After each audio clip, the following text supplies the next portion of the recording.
남자와 여자를 창조하시고 라는 제목으로 여러분과 함께 말씀을 나누도록 하겠습니다. 하나님의 형상대로 지음받은 인간은 창조의 최정점에 있는 존재입니다.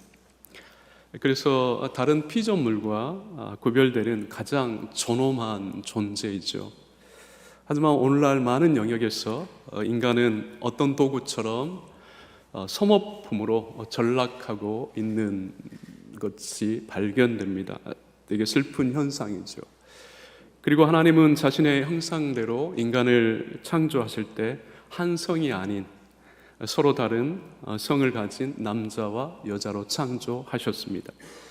하지만 오늘날 이 사실도 심각한 위협을 받고 있습니다. 제3의 성, 남녀의 사랑을 넘어선 사랑, 남녀의 결혼을 넘어선 결혼 등이 등장하고 있기 때문이죠. 그럼 이러한 현상은 인류의 선한 진보일까? 아니면 인류의 진보된 제약일까? 우리가 이런 생각을 하고 좀 정리할 필요가 있다고 생각합니다.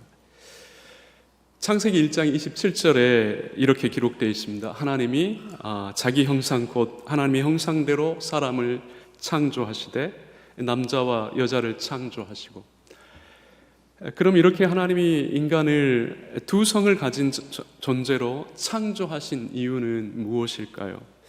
오늘 읽은 본문에 근거하여 크게 세 가지 이유를 생각해 볼 수 있습니다. 먼저 하나님이 인간을 두 성을 가진 존재로 창조하신 이유는 하나님께서 인간이 홀로 존재하는 것을 불완전하게 여기시기 때문입니다. 창세기 2장 18절을 다시 제가 읽어보겠습니다. 여호와 하나님이 가라사대 사람이 독처하는 것이 좋지 못하니 내가 그를 위하여 돕는 배필을 지으리라 하시니라. 하나님은 처음부터 인간을 홀로 사는 존재로 의도하지 않으셨습니다. 인간이 홀로 사는 것을 불안정한 것으로 보신 것이죠. 그래서 하나님은 처음부터 인간을 관계적 존재로 창조하셨습니다. 홀로 사는 것에서 행복을 느끼는 존재가 아니라 함께 더불어 살고 서로 협력하며 살 때 행복을 느끼도록 하신 것이죠. 특별히 남자와 여자가 육체뿐만 아니라 정신, 성향, 감정 등의 동질성 속에서 서로 사랑하고 협력하며 존중하면서 이 땅 위에서 존귀하게 살도록 의도하신 것입니다. 다음으로 하나님이 인간을 두 성을 가진 존재로 창조하신 이유는 하나님께서 남녀의 결혼을 통해서 인류가 번성하도록 계획하셨기 때문입니다. 창세기 2장 23절로 25절을 제가 다시 읽어보겠습니다. 아담이 이르되 이는 내 뼈 중에 뼈요 살 중에 살이라. 이것을 남자에게서 취하였은즉 여자라 부르리라 하니라.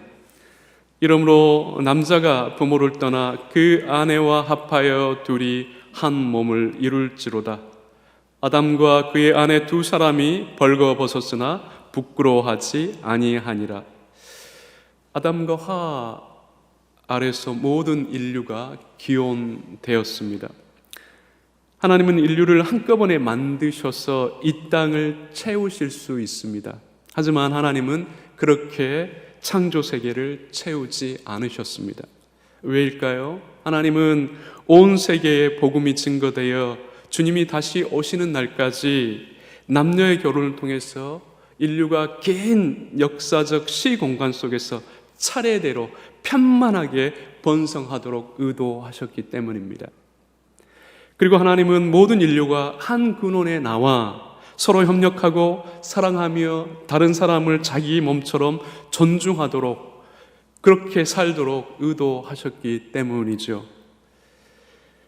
당연히 남녀의 결혼을 통해서 인류가 번성하도록 하셨을 때 하나님은 일부 다처제 같은 무질서한 관계를 통해서 인류가 번성하는 것을 기뻐하지 않으셨습니다. 하나님은 한 남자와 한 여자의 순수하고 합법적인 결혼을 통해서 질서 있고 단정하게 인류가 번성하는 것을 기뻐하셨습니다. 특별히 창세기 2장 22절에 근거하여 볼 때 여자는 남자의 본질적 요소로 만들어졌습니다. 하와가 아담의 갈비뼈로 만들어졌는데 같은 물질과 유전 정보로 구성되었다는 것입니다. 남녀가 한 근원과 본질을 가지고 있음을 말해 줍니다. 그래서 창세기 2장 23절에서 아담이 하와를 보고 이렇게 말한 것이죠. 내 뼈 중에 뼈여 살 중에 살이라. 이것을 남자에게 취하였은즉 여자라 칭하리라. 아담이 이 고백을 한 것은 단순히 남자와 대비되는 여자가 창조되었다는 것에 초점이 있지 않습니다. 오히려 가정의 기원을 설명하는 데 초점이 있습니다. 하나님이 아담에게 가정을 이루는 동반자로서 하와를 주셨다라는 것이죠. 하나님은 한 남편과 한 아내가 한 가정을 이루며 사는 것을 처음부터 의도하신 것입니다. 이러한 방식으로 인류가 번성하도록 오온하신 것이죠. 하지만 타락 후에 창세기 4장 19절에서 처음 확인할 수 있는 것은 순수하고 합법적인 관계가 무너지면서 가장 먼저 등장한 것이 일부 다처제입니다.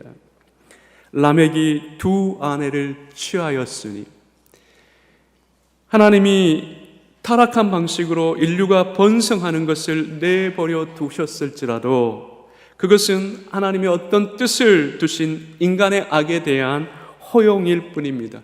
일부 다처제를 공적으로 허락하신 것은 아니지요.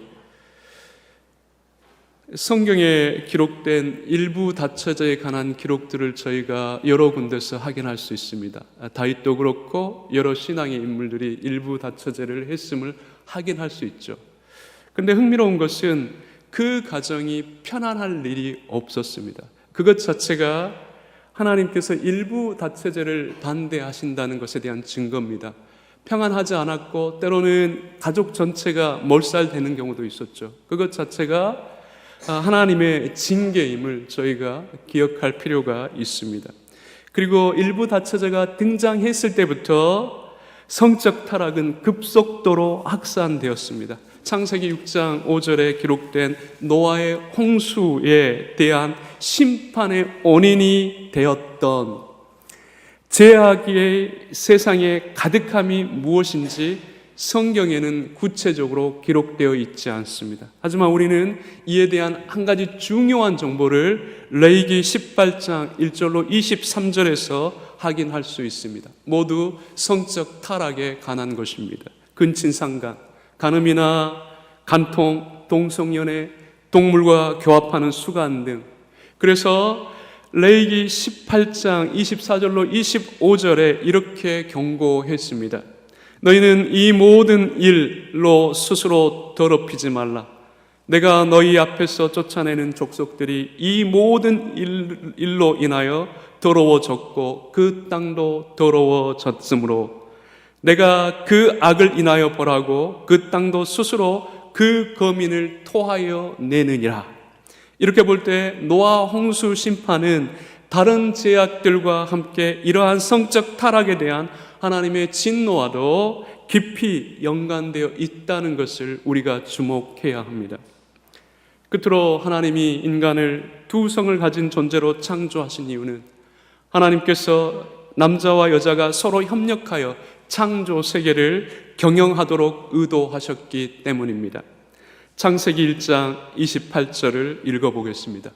하나님이 그들에게 복을 주시며 그들에게 이르시되 생육하고 번성하여 땅에 충만하라.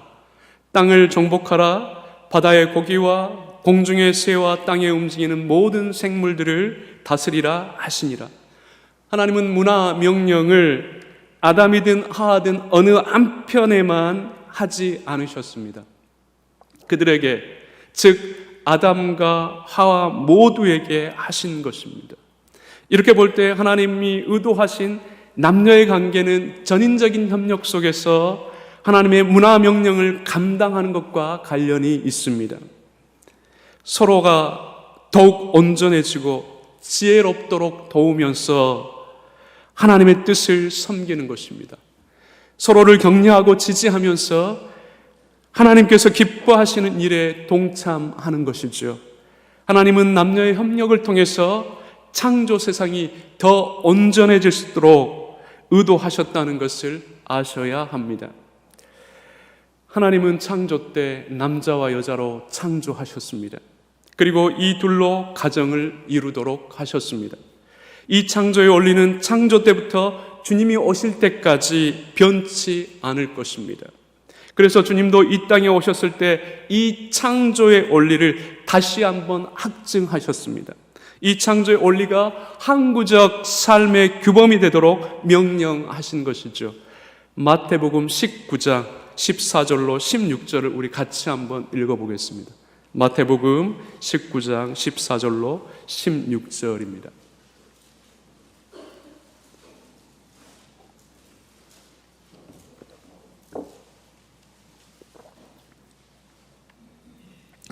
예수께서 대답하여 이르시되 사람을 지으신 이가 본래 그들을 남자와 여자로 지으시고 말씀하시기를 그러므로 사람이 그 부모를 떠나서 아내에게 합하여 그 둘이 한 몸이 될지라 하신 것을 읽지 못하였느냐. 그런즉 이제 둘이 아니요 한 몸이니 그러므로 하나님이 짝지어 주신 것을 사람이 나누지 못할지라 하시니. 분명히 항구적인 삶의 규범으로서 주님께서 다시 한번 확증하셨다는 것을 우리가 기억해야 됩니다. 당연히 하나님을 참되게 믿는 성도들은 이 창조의 원리를 존중하며 살아갑니다. 죄악이 세상에 가득한 시대를 살아간다고 해도 이 창조의 원리에 따라 생육하고 번성하며 땅에 충만하라는 하나님의 문화 명령을 실천하며 살아가는 것이죠. 특별히 창세기 2장 18절에는 내가 그를 위하여 돕는 배필을 지으리라는 기록을 확인할 수 있습니다. 여기에서 여자를 나타낸 돕는 배필은 어원적으로 그를 마주보는 것처럼 동역하는 사람 혹은 그의 앞에 있는 것처럼 협력하는 사람이라는 의미입니다. 우리가 이것을 어떻게 좀 더 구체적으로 이해할 수 있을까요?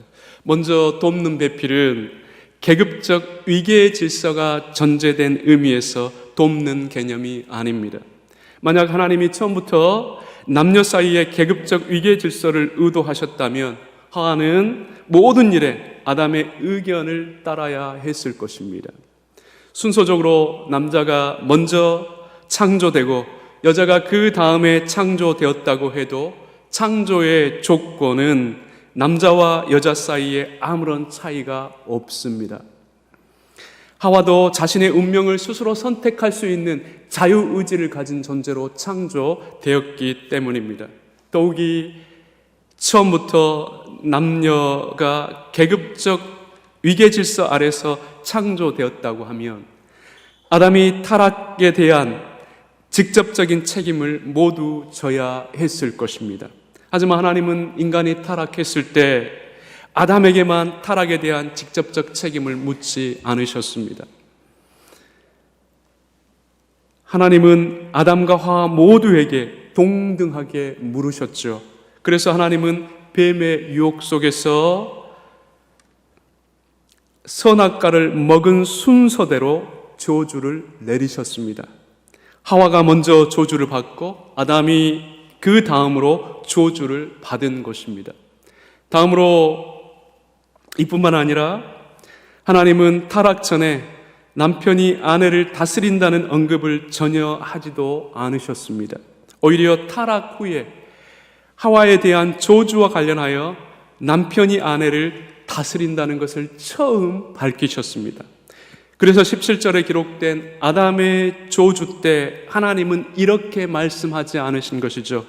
내가 다스리는 내 아내의 말을 듣고, 오히려 하나님은 이렇게 말씀하셨습니다. 내가 내 아내의 말을 듣고. 하나님은 제 책임을 두 사람에게 공정하게 물으셨다는 것을 알 수 있습니다.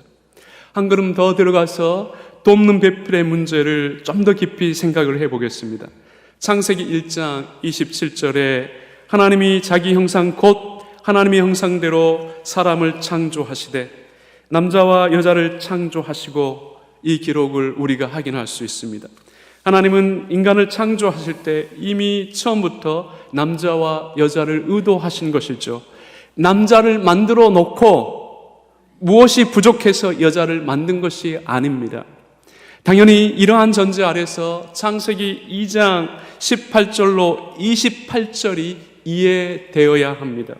즉 창세기 2장 18절로 25절은 남녀의 창조 때 계급적 이계 질서를 보여주려는 의도가 아닙니다.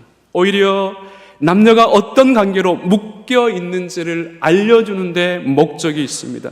결과적으로 남녀의 창조는 질서에 있어서 계급적으로 남자가 여자보다 먼저 창조되었다는 의미가 아니지요. 오히려 대표성에 있어서 남자가 여자보다 먼저 창조되었다는 것을 의미합니다. 처음부터 남녀 사이에 계급적 차이가 있는 존재로 창조되었다고 하면 하나님은 아담과 하와에게 24절에게 기록된 한 몸이라는 개념을 사용하지 않았을 것입니다. 하나님은 처음부터 남자와 여자를 동등한 관계로 창조하셨습니다. 다만 먼저 창조된 아담의 갈빗대로 여자가 창조된 것과 관련하여 아담이 하와와 이룬 가정의 대표 역할을 하는 것이죠. 계급적 대표가 아닙니다. 질서적 대표를 의미합니다. 모든 것을 남편과 아내가 서로 존중하고 함께 논의하면서 남편이 대표적으로 논의된 내용을 시행하거나 다른 사람들 앞에서 대변하는 것을 말합니다. 이런 의미에서 돕는 배필은 한편으로 아담과 하와 사이의 질서를 말한 표현입니다. 다른 한편으로 기능적 면에서 여자가 수행해야 할 역할을 규정한 것이기도 하죠. 여자가 돕는 역할을 한다는 것은 남자가 하는 일을 지지하거나 조력하는 것을 말합니다. 여자는 남자의 부족한 부분을 채우고 남자가 하는 일을 지지하는 존재입니다.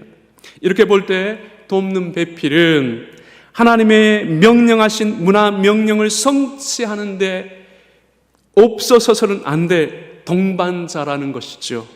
여자는 남자의 부족한 것을 채우며 남자와 함께 하나님의 뜻을 이루기 위해 협력하는 존재인 것입니다. 결론적으로 돕는 배필과 관련하여 여자를 저급하게 여기거나 폄하하는 것은 옳지 않습니다. 이런 모든 것들은 다 잘못된 것이지요. 타락 전에 남녀 사이에는 계급적 질서가 존재하지 않았습니다. 아내가 남편에게 종속된 존재로 창조되지 않았다라는 것이죠.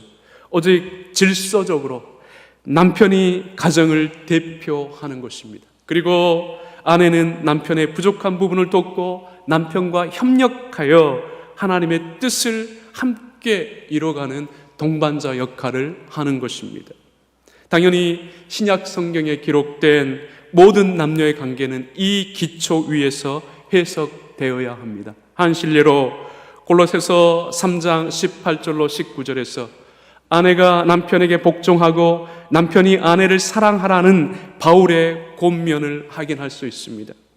하나님의 형상대로 창조된 남자와 여자의 상호 동등성 속에서 질서적으로 남편이 가정을 대표하고 아내가 남편을 돕고 협력한다는 의미로 해석되고 이해되어야 합니다. 가정과 교회 안에서 계급적 이계 질서를 말하지 않습니다. 그러므로 교회 안에서 남녀의 관계를 이해할 때 한국 사람의 의식에 깊이 뿌리 내린 유교적 관습을 경계해야 합니다. 저는 신약 성경에 있어서 남녀의 관계성에 대한 해석 문제와 관련해서 이런 유교적인 의미가 많이 담겨 있다고 생각을 합니다. 분명히 이것은 극복되어야 할 것이죠. 특별히 이러한 돕는 배필에 대한 이해 속에서 우리의 가정 현실도 생각해 볼 필요가 있습니다. 우리의 일상에서 벌어지고 있는 한 가지 문제를 주목해 보겠습니다. 하나님이 인간을 남녀로 창조하신 목적 중에 한 가지는 가정을 이루는 것입니다. 가정은 단순히 남녀의 성적인 결합만을 의미하지 않습니다. 하나님이 생육하고 번성하여 땅에 충만하라는 문화 명령의 가장 근본이 됩니다. 남녀가 가정을 이루지 않으면 인류 문명은 유지되지 않습니다. 당연히 이 목적을 위해 아담과 하와의 창조는 처음부터 결혼을 통해서 드러날 두 사람의 관계를 의도한 것입니다. 그래서 창세기 2장 24절로 25절은 이렇게 기록되어 있습니다. 이러므로 남자가 부모를 떠나 한 아내와 연합하여 둘이 한 몸을 이룰지로다. 아담과 그의 아내 두 사람이 벌거벗었으나 부끄러워 아니하니라. 이 기록에서 남녀가 결혼하여 가정을 이루는 방식을 확인할 수 있습니다. 성경적 가정을 이룰 때 가장 중요한 것은 부모로부터 독립하는 것입니다. 부모로부터 독립은 완전히 부모와의 관계를 단절하는 것을 말하지 않습니다. 부모의 보살핌으로부터 벗어나고 정서적으로 독립하며 경제적으로 자립한다는 것을 의미합니다.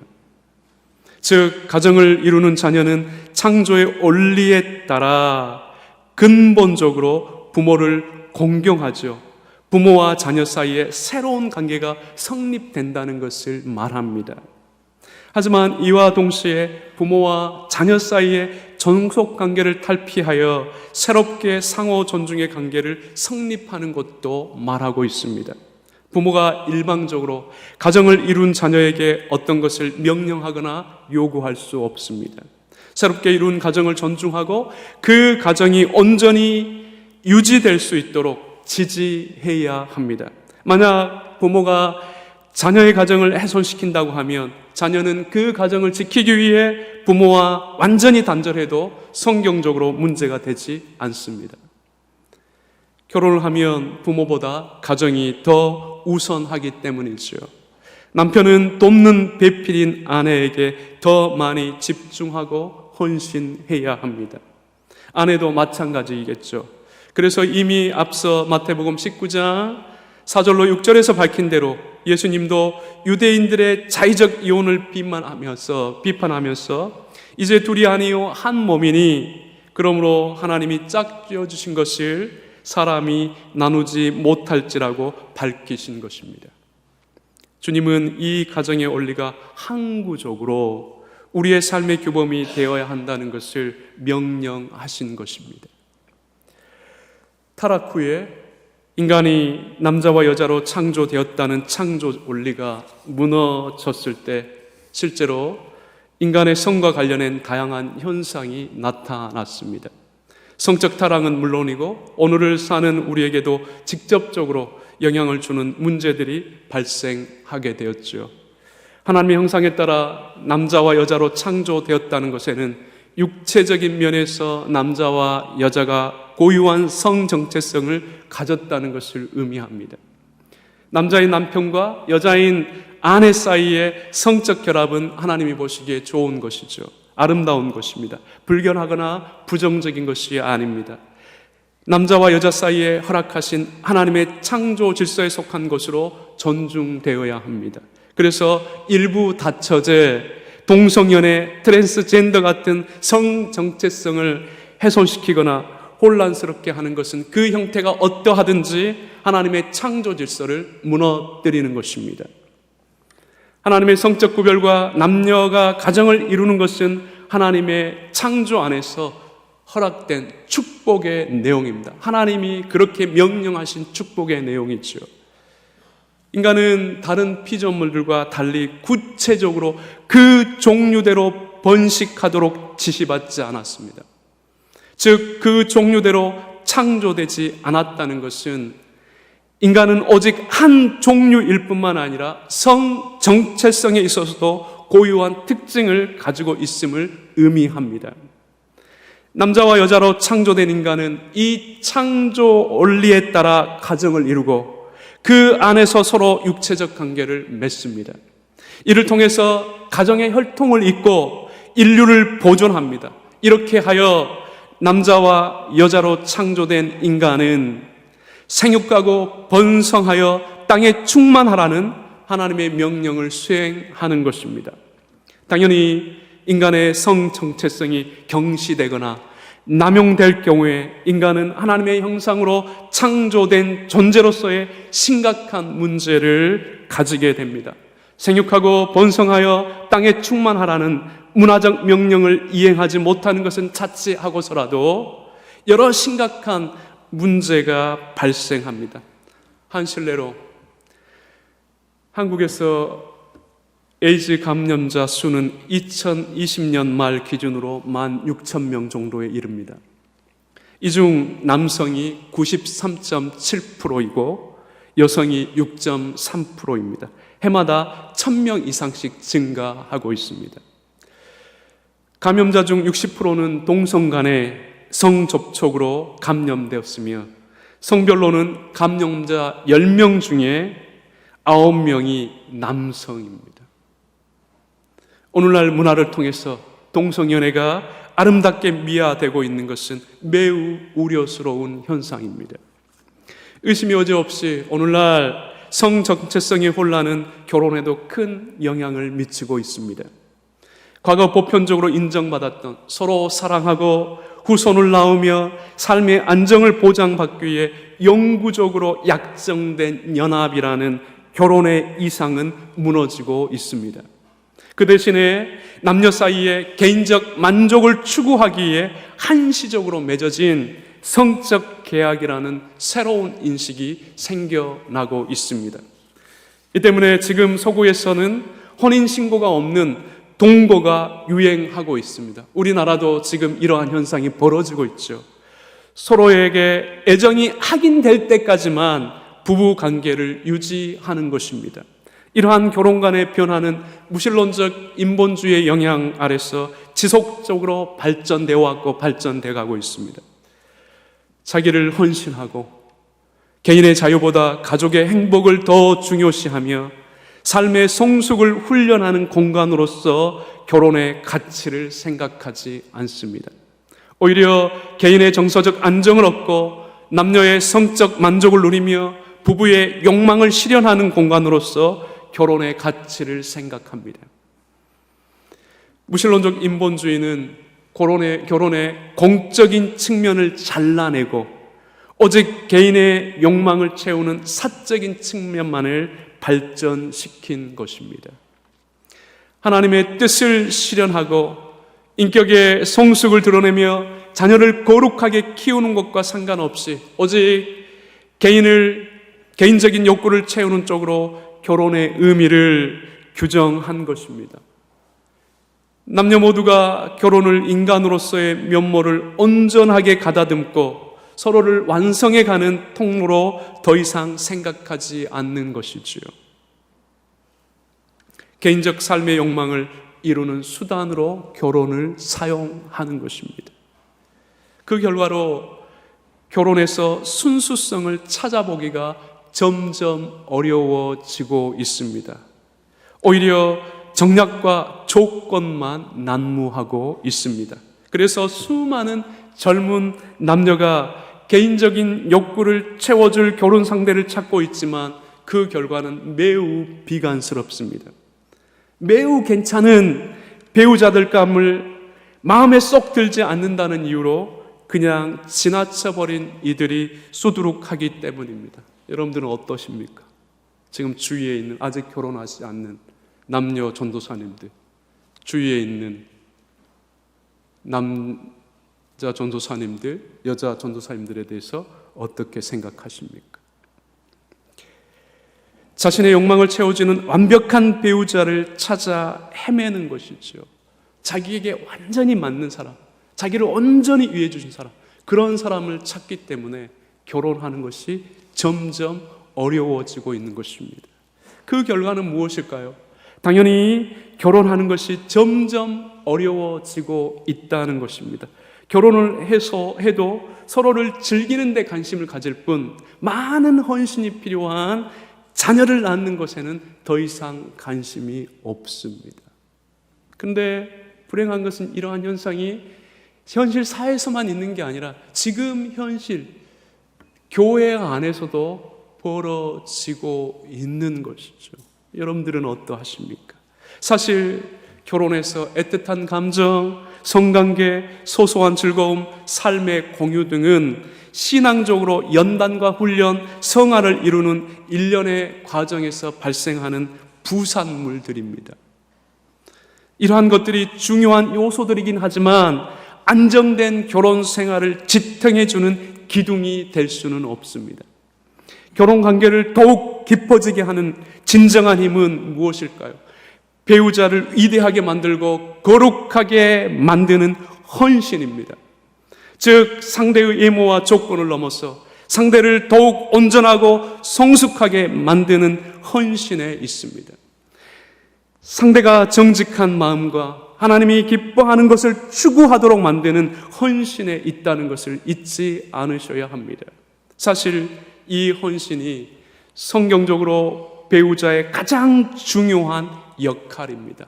모든 것이 갖추어진 조건에서 적당히 결혼 생활을 유지하는 것은 남편과 아내가 되어 소꿉놀이를 벌이는 것과 크게 다르지 않습니다.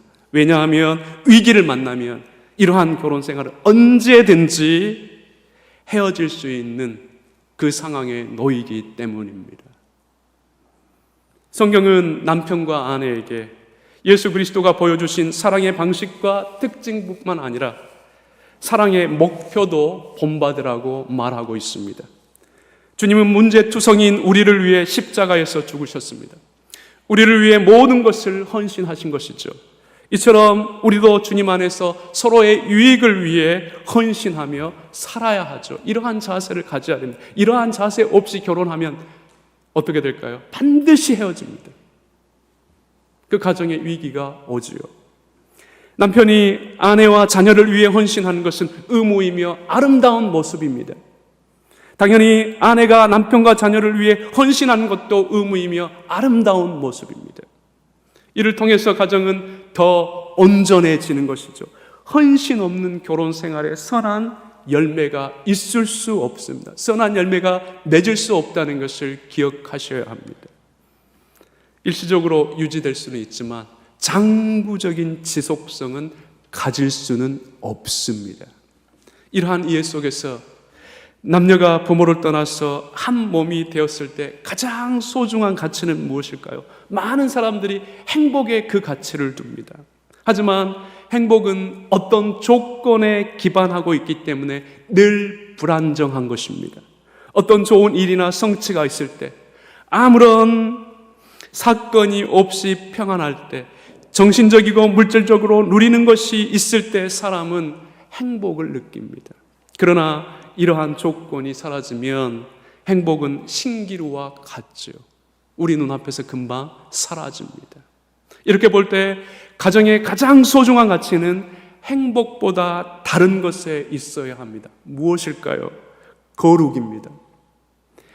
행복이 의미 없다는 것을 말하지 않습니다. 진정한 행복을 뒷받침해 주는 것이 거룩임을 말씀드리는 겁니다. 바울이 말한 것처럼 티나 주름 잡힌 것이나 이런 것들이 없이 거룩하고 흠이 없게 하려 하심이 가정의 가장 중요한 가치임을 알아야 합니다. 무엇을 말할까요? 성령의 열매, 즉 사랑, 기쁨, 화평, 인내, 친절, 온유, 신실, 절제 등으로 표현된 예수님의 성품이 가정을 이루는 신자의 내면에서 늘 열매 맺어야 할 가장 중요한 가치라는 것입니다. 예수님의 성품이 우리의 내면에 깊이 자리를 잡으면 우리 각자가 가진 고유한 은사와 어우러져서 참 사람, 곧 하나님이 처음 지으실 때 의도하셨던 인간으로 우리는 변화되어 갑니다. 남편은 아내의 연약함과 못남을 품을 수 있죠. 이와 반대로 아내 역시도 남편의 연약함과 못남을 품을 수 있는 것입니다. 이렇게 서로 더 온전해내는 것이죠. 주님의 성품을 닮아가는 것입니다. 이를 통해서 이 세상의 모든 사람이 그토록 원하는 행복도 더 온전하게 누릴 수 있는 것입니다. 성경은 처음부터 끝까지 우리에게 혼자의 힘으로 신앙의 여정을 온전히 마칠 수 없다고 말합니다. 뜻을 같이 하는 남녀, 즉 남편과 아내가 그 순례의 길에 가장 중요한 동반자라고 말합니다. 즉 결혼 안에서 거룩은 부부가 함께 거짓을 이겨내고 수치를 이겨내며 어려움 속에서도 인내하게 만드는 능력의 근원입니다. 축복이죠. 행복한 가정을 이루고 싶다면 결혼 자체가 우리를 거룩해지도록 의도된 것임을 알아야 합니다. 그 결혼을 통해서 우리는 더욱 거룩해지고 그것을 통해서 우리가 온전한 행복을 누린다는 것을 여러분들이 잊지 않으셔야 합니다. 가정 안에서 남녀가 서로를 깊이 이해하며 더욱 성숙해질 때 그 결과로 행복이 보장된다는 것을 여러분들 반드시 기억하셔야 합니다. 이제 정리하겠습니다. 디모데전서 2장 12절에서 여자가 가르치는 것과 남자를 주관하는 것은 단순히 여자가 남자의 일을 안다는 의미가 아닙니다.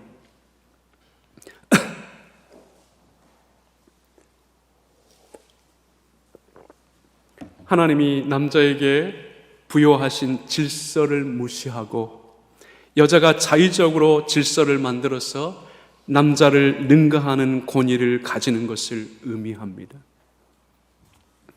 특별히 이 교훈은 교회 안에서 이루어지는 일들과 관련하여 된 것임을 우리가 주목해야 합니다. 교회 안에서 여자가 가르치는 직무와 다스리는 직무를 금지한 것이죠. 이때 바울은 두 가지 원리를 근거로 들었습니다. 한 가지는 창조의 원리입니다. 아담이 먼저 지음을 받고 하와가 나중에 지음 받았다는 것을 말합니다. 이미 앞서 언급한 것처럼 이 차이는 계급적 위계 질서를 말하지 않습니다. 무엇을 말할까요? 남자의 대표성입니다. 그리고 다른 것은 타락에 대한 책임입니다. 사단에게 먼저 속은 하와에게 하나님은 남자의 다스림을 받아야 한다는 저주를 내리셨습니다. 이 사실을 바울이 상기시키고 있는 것이죠. 사랑하는 여러분, 인간의 본질은 인간이 하나님의 형상대로 지음받았다는 사실에 있죠. 우리가 소유한 것으로, 우리가 누리는 것으로 하나님의 형상대로 창조된 인간의 가치는 규정되지 않습니다. 규정될 수 없습니다. 참된 구원의 신자는 창조의 원리뿐 아니라 창조 이후에 새롭게 규정된 원리까지도 존중하며 사는 사람입니다. 교회 안에서 남자의 직분은 여자에 대한 차별이 아니죠. 창조 질서와 타락 이후에 하나님이 새롭게 규정하신 질서에 근거한 여자에 대한 참전 존중입니다. 당연히 남자는 하나님의 형상대로 지음받은 존재로서 가정에서든 교회에서든 여자의 존엄과 인권을 존중히 여겨야 됩니다. 귀히 여겨야 되죠. 진정한 자유와 존중 속에서 가정에서는 아내가 남편이 하는 일을 기쁨으로 지지하도록 하고, 그리고 교회에서는 여자가 남자가 하는 일을 자발적으로 지지하도록 하며, 가정에서 남편과 교회에서 남자는 자신의 본분을 헌신적이고 모범적으로 감당할 수 있어야 됩니다. 그러니까 여성을 존중함으로, 우리가 그의 가치를 존귀 여김으로 창조의 질서, 창조 이후의 어떤 질서가 온전히 구현되고 지켜질 수 있도록 우리 남자들이 노력을 해야 된다는 것입니다. 남자가 너무 찌질해서 여자가 나서지 않으면 안 될 정도로 무책임한 삶과 신앙생활을 해서는 안 될 것입니다. 사랑하는 여러분, 인간의 참된 행복은 하나님이 창조하신 본래의 모습들에 사는 것에 있습니다. 하나님은 인간을 남자와 여자로 창조하셨습니다.